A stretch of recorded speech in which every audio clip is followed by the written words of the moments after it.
बिस्मिल्लाहिर्रहमानिर्रहीम। अस्सलाम वालेकुम। माई सेल्फ खिजर अहमद उसामा और आप देख रहे हैं एमके प्रिपरेशन का ऑफिशियल यूट्यूब चैनल। स्टूडेंट, आज हम डिस्कस करने जा रहे हैं मॉडर्न फिजिक्स को। मॉडर्न फिजिक्स के कौन कौन से पैरामीटर्स हैं और कब और कैसे मॉडर्न फिजिक्स जो है वो स्टार्ट हुई है, और कौन कौन से अहम डिस्कवरीज और इन्वेंशंस हैं जो मॉडर्न फिजिक्स को इतना इम्पोर्टेंट बना देते हैं। तो स्टार्ट करते हैं आज के सेशन को। सबसे पहले तो थोड़ा सा हिस्ट्री को देख लेते हैं। आज से पहले 19th सेंचुरी में ये समझा जाता था कि ऑलमोस्ट सभी फिजिक्स जो है वो डिस्कवर कर ली गई है, जैसे कि लॉज ऑफ मोशन थे, theory of universal gravitation Maxwell का काम था, इलेक्ट्रिसिटी, मैग्नेटिज्म, थर्मोडायनामिक्स। ये इतनी इंपॉर्टेंट इन्वेंशंस थी कि एट दैट टाइम इसको सफिशिएंट समझा जाता था और ये समझा जाता था कि शायद अ, यहाँ तक जो है वो सारी चीजें, सारी फिजिक्स जो है वो नॉन फिजिक्स कंप्लीट हो गई है। बट 20th सेंचुरी में मैक्स प्लांक्स का जो काम था about waves and quantization of the particle, और उसके साथ साथ आइंस्टाइन की स्पेशल थ्योरी ऑफ रिलेटिविटी, ये वो मेन इन्वेंशंस थी जो वजह बनी मॉडर्न फिजिक्स के आगाज का।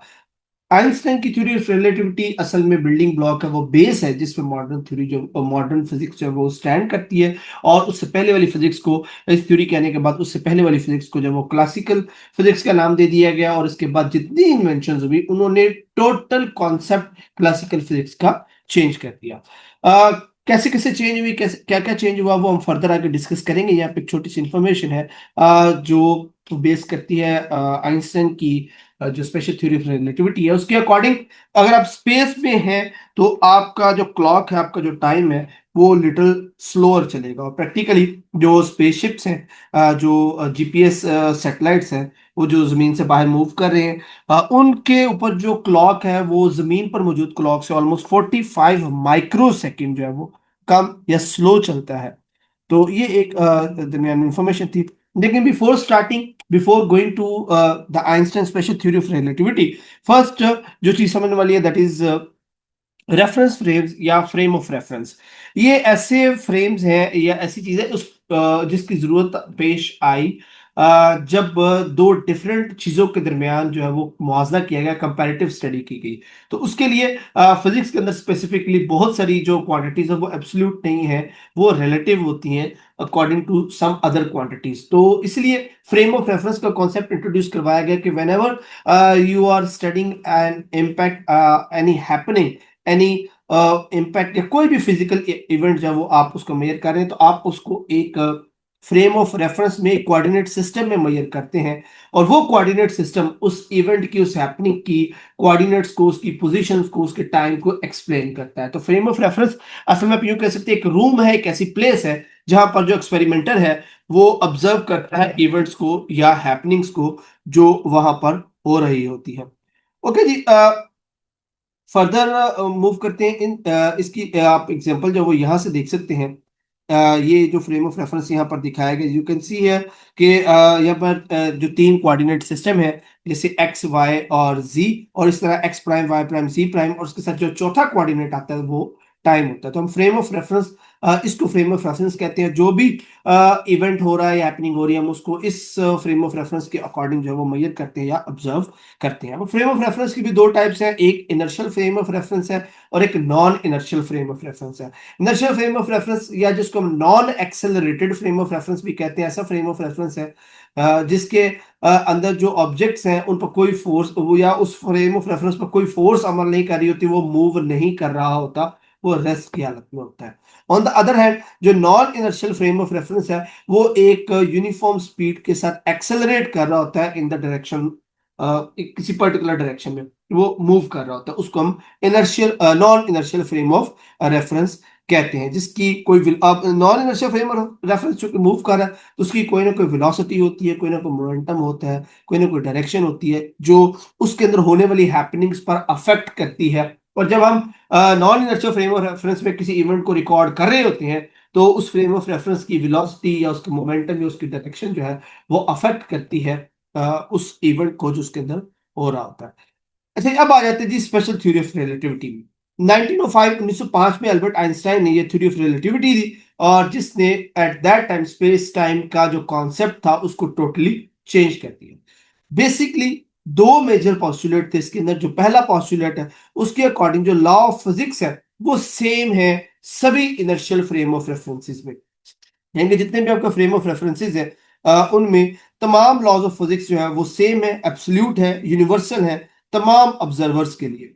अच्छा, अब अगर कोई जो लॉ है वो किसी एक इनर्शियल फ्रेम में, किसी एक इनर्शियल फ्रेम ऑफ रेफरेंस में किसी ऑब्जर्वर के लिए होल्ड कर रहा है, तो वो किसी दूसरे इनर्शियल फ्रेम ऑफ रेफरेंस में किसी दूसरे ऑब्जर्वर के लिए भी सेम वही होल्ड करेगा, विच मीन्स कि वो एक यूनिवर्सल ट्रूथ है और वो सबके लिए सेम ही रहेगा। जैसे कि आप एग्जांपल के तौर पर ले रहे हैं, आप गाड़ी में जा रहे हो, गाड़ी में जाते हुए आप पानी जो है वो किसी ग्लास में डाल रहे हैं, तो उस पर जो अर्थ की ग्रेविटी है या उसके ऊपर जो एयर ड्रैग लगेगा वो वही सारा कुछ कैलकुलेशंस होगी जो कि एक उस बंदे के लिए जो जमीन पर साकिन हालत में खड़ा ग्लास में पानी डाल रहा है। तो मतलब इनर्शियल फ्रेम ऑफ रेफरेंस कोई भी हो, कितने भी हो, सब में जो फिजिक्स के लॉज हैं वो सेम।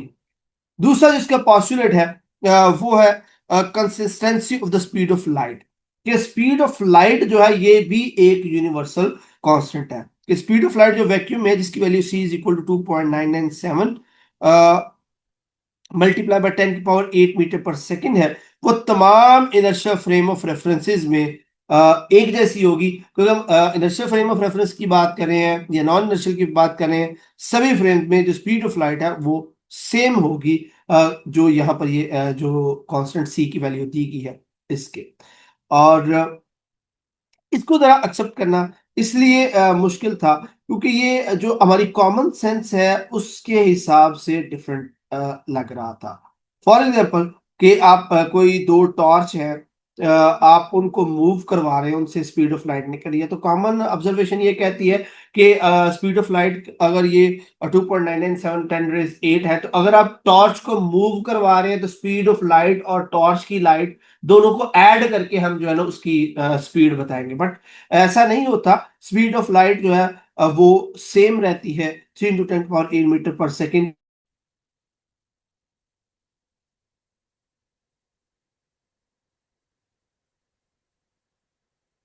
ओके जी, फर्दर अगर हम मूव करते हैं अब इसके जो कॉन्सिक्वेंसेज है स्पेशल थ्योरी ऑफ रिलेटिविटी उनको डिस्कस कर लेते हैं कि स्पेशल थ्योरी ऑफ रिलेटिविटी के ये जो दो पोस्टुलेट्स थे वो किस तरह से असरअंदाज होते हैं।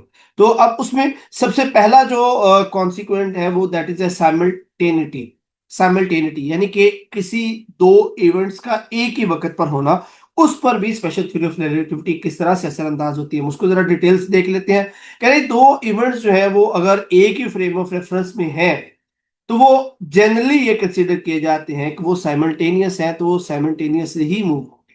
बट अगर आप उनको किसी ऐसे फ्रेम ऑफ रेफरेंस में प्लेस कर देते हैं जो मूव कर रहा है, तो तब बजाहर तो वो इवेंट्स इकट्ठे हो रहे हैं, वो प्रैक्टिकली भी वो इवेंट्स इकट्ठे हो रहे हैं, बट अगर आपका फ्रेम मूव कर रहा है देन आपको ऐसा लगेगा कि जैसे वो इवेंट्स इकट्ठे नहीं हुए। Two events that are simultaneous in one frame are in general not simultaneous in a second frame moving with respect to the first. यानी कि अगर दो इवेंट्स किसी रेस्ट की हालत वाले फ्रेम में हो रहे हैं, साइमल्टेनियसली हो रहे हैं, सेम वही दो इवेंट साइमल्टेनियसली किसी मूविंग फ्रेम में अगर हम करें तो हमें ऐसे फील होगा कि जैसे वो साइमल्टेनियसली मूव नहीं हुए।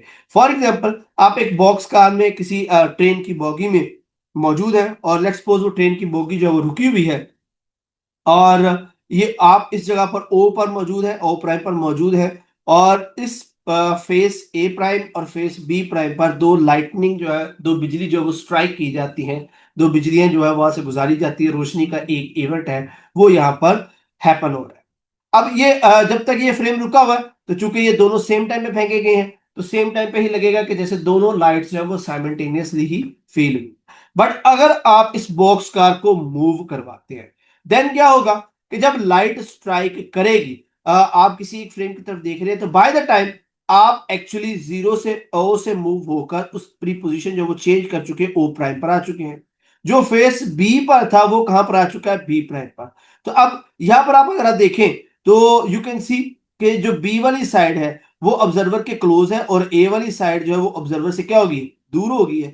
तो फील ये होगा कि जैसे ये बी साइड वाली लाइटनिंग पहले हुई है और ए साइड वाली लाइटनिंग जो है वो बाद में हुई है। तो ये स्पेशल थ्योरी ऑफ रिलेटिविटी इसको एक्सप्लेन करती है due to the motion of the frame of reference. दूसरी जो इसका इफेक्ट है जो कि बहुत ही इंपॉर्टेंट है, बहुत ज्यादा इसकी वजह से जो है वो तरक्की हुई है साइंस के अंदर, वो है टाइम डायलेशन का। कि अगर जो टाइम है किसी इवेंट का जो किसी रेस्ट फ्रेम में अकर हो रहा है, जिसको प्रॉपर टाइम कहते हैं, वो अगर किसी दूसरे फ्रेम में जो कि मोशन में है उसमें ऑब्जर्व किया जाए तो वो थोड़ा सा लॉन्गर ज्यादा टाइम में फील होगा। या आप यूं कह सकते हैं कि अगर आप तेजी से जा रहे हैं तो आपका टाइम जो है वो स्लो हो जाएगा। यानी कि आप जितनी तेजी के साथ मूव करेंगे तो यू विल फील दैट कि आपका टाइम जो है वो डायलेट हो गया है, स्लो मूव करेगा, जिसको मैथमेटिकली इस एक्सप्रेशन के जरिए एक्सप्लेन किया जा सकता है। अच्छा जी, उसके लिए आप ये एक एग्जांपल जो है वो यहाँ पे कोट की गई है, मैथमेटिकल प्रूफ है इस टाइम डायलेशन का, जिसके अंदर जो है आप देख सकते हैं कि अगर आप अरेंजमेंट कुछ इस तरह से बनाया गया कि लेजर है, उसके ऊपर एक मिरर लगाया गया है और लेट्स सपोज ये फ्रेम जो है वो रस्ट की हालत में है, तो जब लेजर ऑन की जाती है तो लाइट इस फ्रेम मिरर से टकरा कर वापस आ जाती है। दोनों के दरमियान डी डिस्टेंस है, तो जो डिस्टेंस इसने कवर किया वो क्या होगा, डी जाने में डी आने में 2d डिस्टेंस कवर किया, v velocity speed of light की है, और टाइम जो उसने लिया है वो डेल्टा टी लिया है, जो हम डिस्टेंस टाइम फार्मूला इस्तेमाल करते हैं वो यहाँ पर इस्तेमाल करें। बट लेट्स सपोज आप इस पूरे फ्रेम को मूव करवा देते, अब क्या होगा, जब लाइट यहां से अमिट हुई, लाइट यहां से अमिट हुई तो बाय द टाइम जब तक लाइट यहां पहुंचेगी तब तक मिरर जो है वो मूव कर चुका है, तो लाइट फील्स लाइक कि यहां पर टकराएगी, और जब लाइट रिटर्न आएगी तब तक ये फ्रेम आगे और मूव कर चुका है, वो लेजर यहां तक पहुंच चुकी है। तो इस तरह आप देख सकते हैं कि ये जो डिस्टेंस है फील्स लाइक कि इसने ज्यादा डिस्टेंस जो है वो ट्रेवल किया है, और जो टाइम उन्होंने लिया है वो वी डेल्टा टी, इस साइड पे आप ले सकते हैं जो डिस्टेंस लिया है वी डेल्टा टी आ जाएगा। तो मैथमेटिकली हम इसको कैसे लिखेंगे, c delta t by two, जो हम डिस्टेंस फार्मूला लगाते हैं, और दोनों इक्वेशंस को कंपेयर करें तो we can have the mathematical relation of time dilation. और ये जो एक्सपेरिमेंट है प्रूव करता है कि टाइम वाकई डायलेट करता है अगर आप फ्रेम ऑफ रेफरेंस को मूव करवाते हैं। ओके जी, इसके लिए ट्विन पैराडॉक्स का एक एक्सपेरिमेंट जो परफॉर्म किया गया था, जिसमें 20 इयर्स ये एक जो है वो हाइपोथेटिकल एक्सपेरिमेंट है, जिसमें ये प्रेडिक्ट किया गया है कि अगर आप 20 इयर्स के दो ट्विंस पेयर को ले लें और उनमें से एक को जो है किसी स्पेसशिप पर बैठा के जो स्पीड ऑफ लाइट से मूव कर रही हो, उसके करीब मूव कर रही हो, उसके जरिए उसको स्पेस में भेज दें और दूसरे पर्सन को अर्थ पर रखें, तो आफ्टर सम ईयर जब वो पूरा चक्कर लगा के वापस आए तो यू विल सी के जो पर्सन अर्थ पर है वो ज्यादा बूढ़ा हो चुका होगा as compare to the person which was in the space moving with almost equal to the speed of light. यानी कि जो फ्रेम तेजी से मूव कर रहा था उसमें टाइम डायलेट हो गया और उस पर्सन की एज जो है वो अर्थ वाले पर्सन से कम होगी, ऑल दो वो ट्विंस है। ओके जी, फर्दर आ जाते हैं लेंथ कॉन्ट्रैक्शन के ऊपर। तो लेंथ कॉन्ट्रैक्शन का पोस्टुलेट इसके अकॉर्डिंग अगर कोई ऑब्जेक्ट मूव कर रहा है तो उसकी लेंथ जो है वो कम फील होगी, लेंथ उसकी कॉन्ट्रैक्टेड फील होगी। ये और उसको मैथमेटिकली हम इस रिलेशन से प्रूव कर सकते हैं, which is delta L is equal to delta L P. ये एब्सोल्यूट लेंथ है और 1 minus v square over c square. इस तरह मास के बारे में भी कहा जाता है कि मास जो रिड्यूस, अपेरेंट मास जो रिड्यूस हो जाता है, इसकी आपने एग्जांपल पढ़ी होगी जो हमने डिस्कस की थी लिफ्ट की मूवमेंट में, कि जब लिफ्ट ऊपर या नीचे जाती है तो अपेरेंट वेट में जो चेंज आता है तो हम वो कम होता है, तो रिलेटिविस्टिक जो इसका मास है वो कम होगा, जिसको हम delta m is equal to delta m not और 1 minus v square over c square लिख सकते हैं।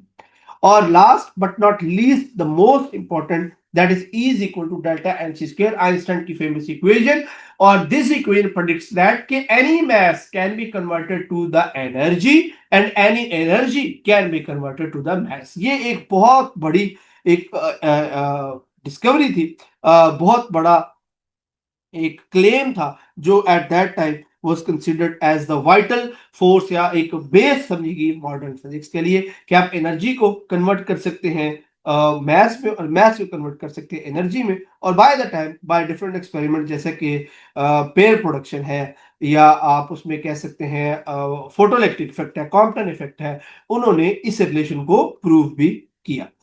उसके बाद स्पीड ऑफ लाइट, जो फैक्टर हमने देखा है सभी के अंदर वो है 1 minus v square over c square. तो यहाँ पर ये v जो है वो वेलोसिटी ऑफ द ऑब्जेक्ट है, c is the speed of the light, and this factor जो है वो always greater than 1, less than 1 होता है। अच्छा जी, ये आइंस्टाइन थे, 1879 में पैदा हुए, 1955 में इनकी डेथ हुई। जर्मनी में 1905 में उन्होंने अपनी स्पेशल थ्योरी ऑफ रिलेटिविटी जो थी वो प्रपोज की, और 1993 में उनको जो institute of advance study eight Princeton USA में लेक्चर जो प्रोफेसर की पोस्ट के लिए सिलेक्ट कर लिया गया, और 1995 तक अपनी डेथ तक वो वहीं पर रहे। अच्छा जी, फर्दर मूव करते हैं, आगे कुछ एग्जांपल्स हैं, मैथमेटिकल एग्जांपल है जिनको आप सिंपली कैलकुलेट कर सकते हैं, सॉल्व कर सकते हैं प्री प्रैक्टिस के लिए। अच्छा, नेक्स्ट हमारे पास टॉपिक है ब्लैक बॉडी रेडिएशन का।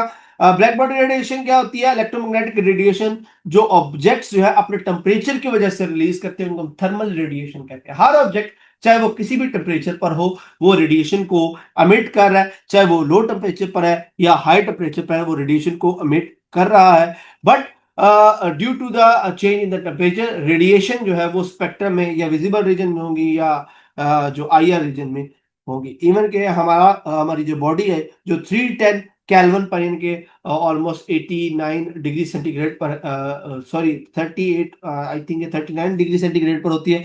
हम भी रेडिएशन एमिट कर रहे हैं, बट हमारी रेडिएशन टेम्परेचर कम होने की वजह से वो विजिबल रीजन में नहीं है।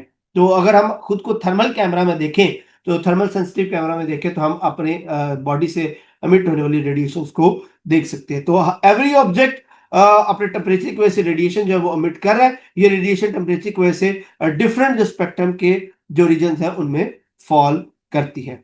एक परफेक्ट ब्लैक बॉडी क्या होती है? ये एक ऐसी बॉडी है, एक ऐसी टेम्परेचर एब्जॉर्बेंट बॉडी है जो उस पर पड़ने वाली तमाम रेडिएशन को एब्जॉर्ब कर लेती है, और उस पर पड़ने वाली तमाम रेडिएशन को जो है वो रिफ्लेक्ट भी कर सकती है। उसको हम परफेक्ट ब्लैक बॉडी कहते हैं। यानी एक black body, perfect black body वो होती है जो अपने पर पड़ने वाली तमाम रेडिएशन को एब्जॉर्ब भी करे और एट द मीन टाइम उसको एमिट भी करे। और एक परफेक्ट ब्लैक बॉडी बनाने के लिए आप देख सकते हैं इस पिक्चर के अंदर कि एक जो थर्मल बॉडी है उसके अंदर एक टाइनी होल कर दें, तो उसके अंदर जो रेज फॉल कर रही होगी due to the multiple reflection, वो सारी को ऑब्जॉर्ब भी कर रहा होगा, और उसमें से निकलने वाली जो रेडिएशन है वो उन सारी रेडिएशन को इमिट भी कर रही होगी। इसको हम परफेक्ट ब्लैक बॉडी कहते हैं। एज यू कैन सी, ये जो बोल्ट है यहाँ पे आप देख सकते हैं, ये रेड कलर का बोल्ट है, ये ब्लू बोल्ट है। तो रेड बोल्ट इसलिए रेड नजर आ रहा है क्योंकि उसका टेम्परेचर ज्यादा है। जैसे जैसे टेम्परेचर ज्यादा होता है तो वैसे वैसे इनसे जो रेडिएशन अमिट हो रही हैं वो मूव कर जाती है टुवर्ड्स द विजिबल रीजन, और जैसे जैसे टेम्परेचर कम होगा वो मूव कर जाती है टुवर्ड्स द अल्ट्रावायलेट रीजन, जो कि हम आगे डिटेल के साथ पढ़ेंगे।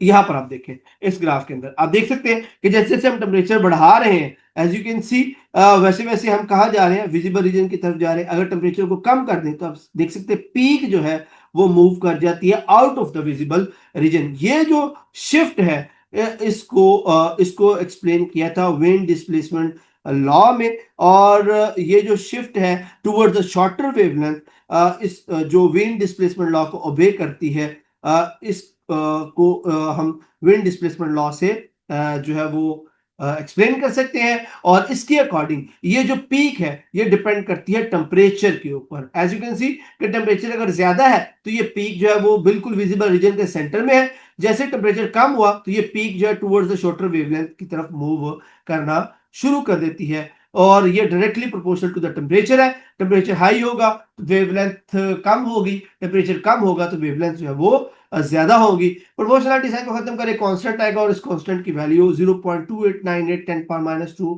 मीटर पर केल्विन होती है। इस तरह की जो वैल्यूज होती है इंपॉर्टेंट इंफॉर्मेशन है with respect to the MCQ type paper जो है उसके लिए। अच्छा, उसके बाद स्टीफन बोल्ट्जमैन लॉ है। स्टीफन बोल्ट्जमैन लॉ ये कहते हैं, जो हमने ऊपर कर्व्स पढ़ी हैं, कहते हैं एरिया अंडर द कर्व ये टोटल एनर्जी जो रेडिएट हो रही है पर सेकंड पर स्क्वायर मीटर उसको रिप्रेजेंट करती है। यानी कि जो विंड डिस्प्लेसमेंट में हमने ये जो ग्राफ ये पीक बनती है इसके नीचे जो एरिया आ रहा है, ये एरिया क्या है? ये energy release per unit second पर मीटर स्क्वायर कहलाती है और ये डायरेक्ट प्रोपोर्शनल होती है fourth power of the temperature, यानी कि ये एनर्जी डायरेक्ट प्रोपोर्शनल है टेम्परेचर की पावर 4 के, यानी कि जिस तरह टेम्परेचर ज्यादा होगा रेडिएट होने वाली एनर्जी भी ज्यादा होगी और जिस तरह टेम्परेचर कम होगा रेडिएट होने वाली एनर्जी भी कम होगी। प्रोपोर्शनलिटी साइन को खत्म करें तो ये स्टीफन कांस्टेंट आ जाता है जिसकी वैल्यू 5.67 10 पावर माइनस 8 है, जो डिफरेंट जो मटेरियल है उनके लिए डिफरेंट होती है और इसको हम स्टीफन बोल्ट्जमैन लॉ भी कहते हैं। अच्छा जी, उसके बाद आ जाते हैं जी क्वांटम थ्योरी ऑफ रेडिएशन, जो प्लांक्स की थ्योरी थी, जो क्वांटम थ्योरी थी उसके ऊपर। अब ये थ्योरी जो है वो 1900 में मैक्स प्लांक्स ने प्रेजेंट किया था और जो उस वक्त के एक्सपेरिमेंट से वेवलेंथ की उनके साथ ये कंप्लीटली फिट बैठती।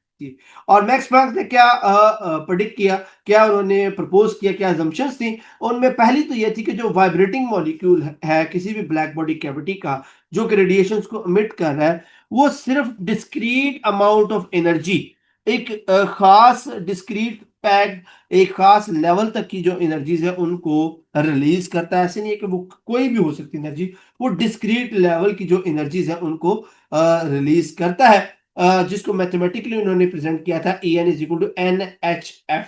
अब यहाँ पे n क्या है, यह पॉजिटिव इंटीजर है जिसको हम क्वांटम नंबर कहते हैं और जो h जो है ये आपके पास प्लांक्स कांस्टेंट है जिसकी वैल्यू 6.626 10 पावर माइनस 34 है और f is the frequency of the light.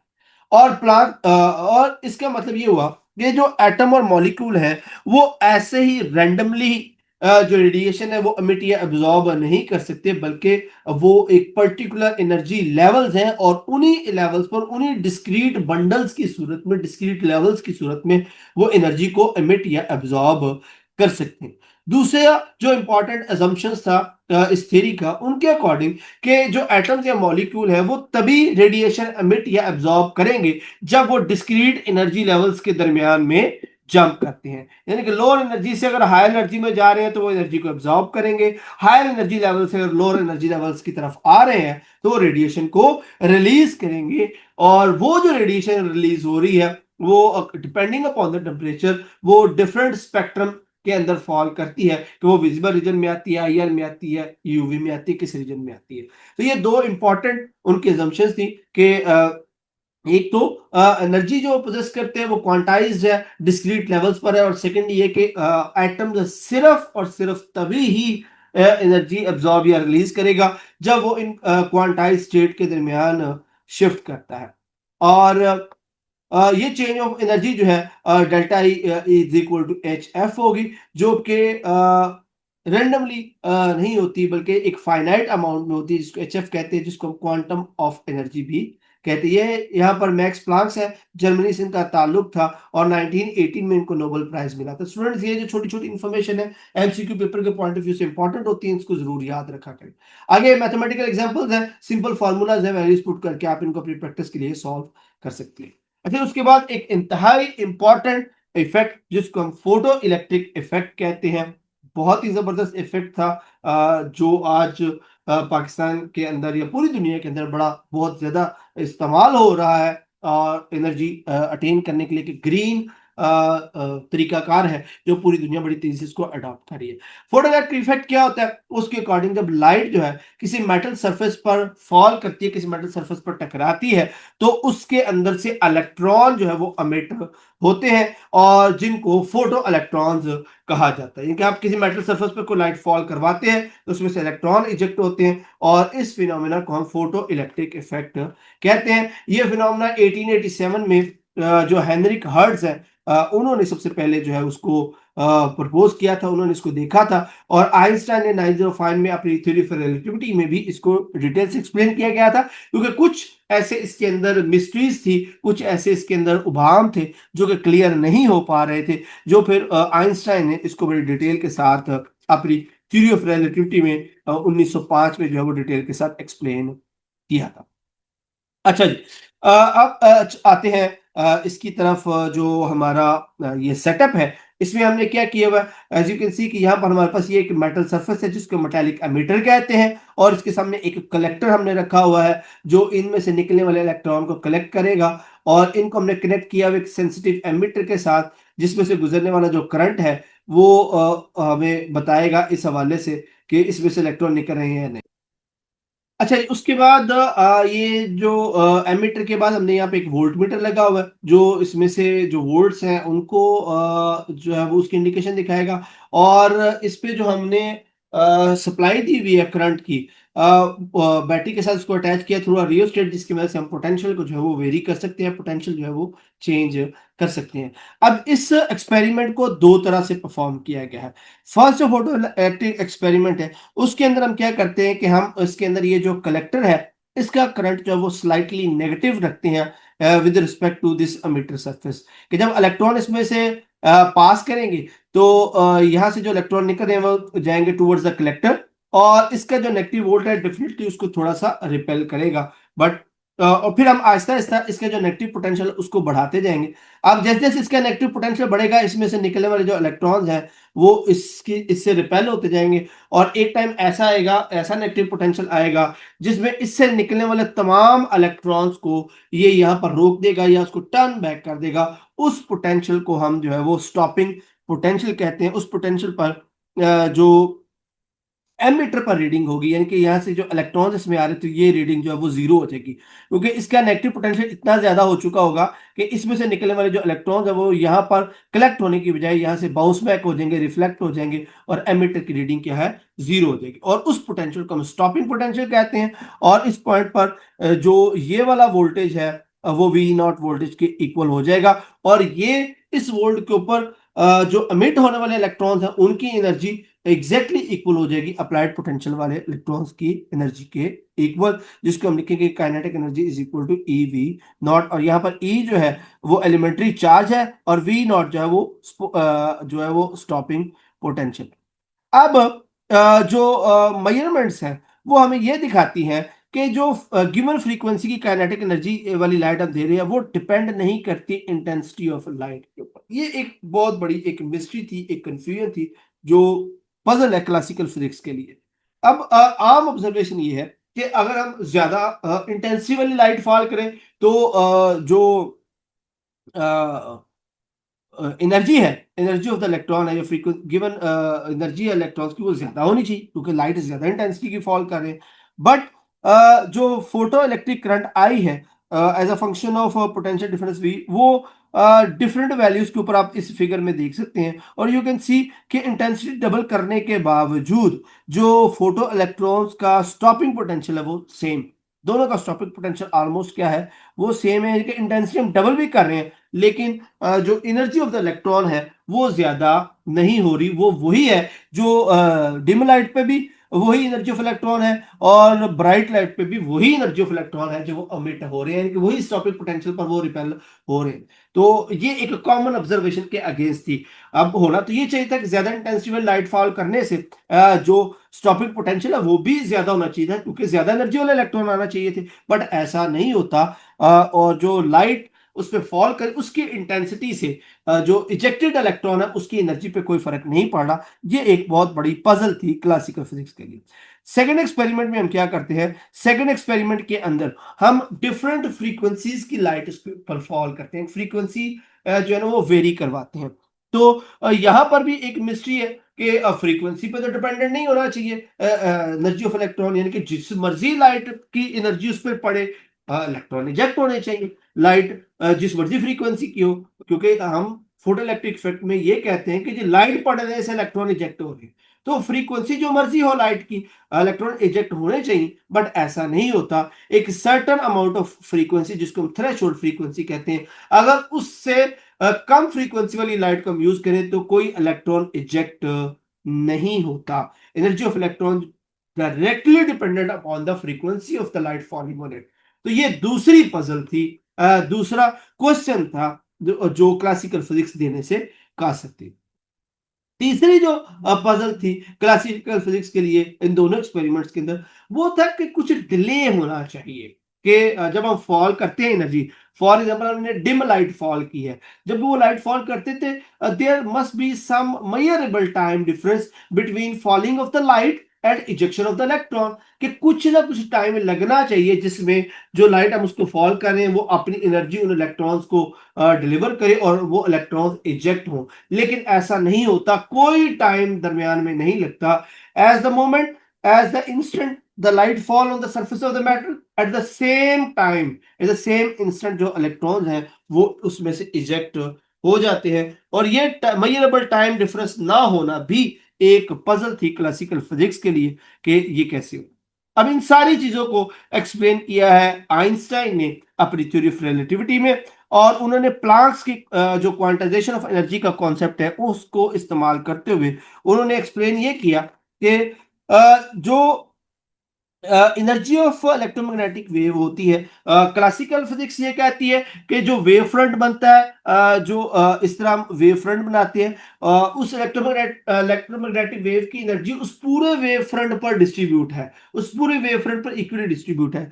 But Einstein ये कहते हैं कि ऐसा नहीं होता, वो energy in the form of packets होती है, जिसको क्वांटा कहा जाता है या फोटॉन्स कहा जाता है। यानी कि वो एनर्जी जो है वो बंडल्स की सूरत पर लोकलाइज्ड होती है और उसके सेंटर पर ऑलमोस्ट जो है वो जो कंसंट्रेटेड होती है और बंडल्स की सूरत में होती है, जिसको हम फोटॉन्स कहते हैं। और ये जो एनर्जी ऑफ फोटॉन है वो उसकी फ्रीक्वेंसी पर डिपेंड करती है, जिसके mathematically is equal to h f कहा गया, जहाँ पे एच जो है वो प्लैंक्स कांस्टेंट है, एफ इज द फ्रीक्वेंसी। और ये जो है वो जिम्मेदार होती है इलेक्ट्रॉन्स को इजेक्ट करवाने। तो आइंस्टाइन के मुताबिक जो maximum kinetic energy of electron है इस फार्मूला के बाद वो होनी चाहिए kinetic energy is equal to h f minus five. अब ये जो इक्वेशन है ना, उन ऊपर दिए गए तमाम सवालों का जवाब जो है वो इस इक्वेशन में पाया जाता है। अब यहाँ पर जो इलेक्ट्रॉन्स की काइनेटिक एनर्जी यहाँ पे एक्सप्लेन की गई है वो की गई एच एफ माइनस फाइव। ये जो फाइव है ये असल में work function of the metal है, ये वो एनर्जी है जिसके साथ जो इलेक्ट्रॉन है वो मेटल के साथ बाउंड होता है। और यहां से हमारी जो पिछली कंफ्यूजन थी उनका जवाब मिल जाता है कि किस तरह से जो कंफ्यूजन्स थी वो यहाँ पर क्लियर होती हैं। अब ये जो वर्क फंक्शन था मेटल का, ये हर मेटल के लिए डिफरेंट है। ये असल में आप कह लें कि वो एनर्जी है, वो स्ट्रेंथ है जिसके साथ इलेक्ट्रॉन जो है वो मेटल के साथ जुड़ा होता है। तो मतलब ये हुआ कि जब आप एनर्जी को फॉल करवाते हैं तो उस एनर्जी का कुछ हिस्सा वो यूज होता है उस वर्क फंक्शन को ओवरकम करने के लिए, उस स्ट्रेंथ को ओवरकम करने के लिए, ताकि इलेक्ट्रॉन जो है वो इजेक्ट हो सके फ्रॉम द मेटल सरफेस।